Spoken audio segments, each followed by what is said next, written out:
है और हम देख रहे हैं कि किस तरीके के सीन्स प्ले आउट हो रहे हैं, किस तरह से एक पार्टी दूसरी पार्टी के ऊपर ब्लेम शिफ्ट करने की कोशिश कर रहे हैं कि क्यों पार्लियामेंट ही नहीं चल रहा, सदन ही नहीं चल रहा, और उससे डिसएंचेंटमेंट जरूर बढ़ रहा है। पर साथ ही मुझे लगता है कि उम्मीद इधर से आती है कि आज आप किसी भी सोशल मूवमेंट में देखिए, किसी भी कैंपेन में देखिए, एक बहुत अहम भूमिका यूथ प्ले कर रहे हैं, क्योंकि उन्हें समझ है कि अगर हम एंगेज करेंगे तभी हम कुछ बदलाव ला सकते हैं। और मैं, क्योंकि हम लोग सूचना के अधिकार के ऊपर काम करते हैं, इन सारे विसल ब्लोअर्स बिल हुआ, लोकपाल हुआ, इन सब के ऊपर जो हमने देखे हैं जिस तरीके से यूथ का जुड़ाव हुआ है, मेरे ख्याल से वो बहुत ही जरूरी भी है और सराहनीय भी है, क्योंकि कहीं ये समझ में आ रही है कि अगर हम नहीं जुड़ेंगे तो कुछ बदलने वाला नहीं है। और बहुत अलग अलग तरीके से जुड़ाव है, जो नॉर्मल कन्वेंशनल तरीके हैं, जहां धरने हो रहे हैं, जहां इस्तेमाल हो रहा है, वो तो एक है ही,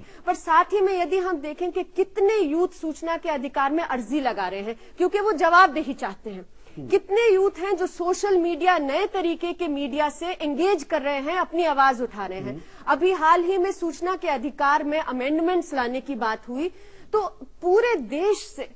मिलियंस ऑफ यूथ ने सोशल मीडिया पे अलग तरीके से उसका विरोध किया और उसकी फिर असर जरूर हमें देखने को मिलता है। तो मुझे लगता है कि ये सारा डायनामिक जो प्रोसेस है वो डायनामिक है, उसमें कहीं एक तरफ आइडियलिज्म है और एंगेजमेंट की एक डिजायर भी है और है भी एंगेजमेंट, और दूसरी तरफ कहीं पे एक डिसएंचेंटमेंट भी है, जिसके लिए मेरे ख्याल से कहीं पे पॉलिटिकल पार्टीज को भी और जिस तरह की तरीके के वो कैंडिडेट्स को खड़ा करते हैं, उसमें, उसके चयन में, किस तरीके से वो पार्लियामेंट में काम करते हैं, उसके तरीके में उनको ध्यान बरतना पड़ेगा। वरना ये जो पूरा आपने कहा जो नया एक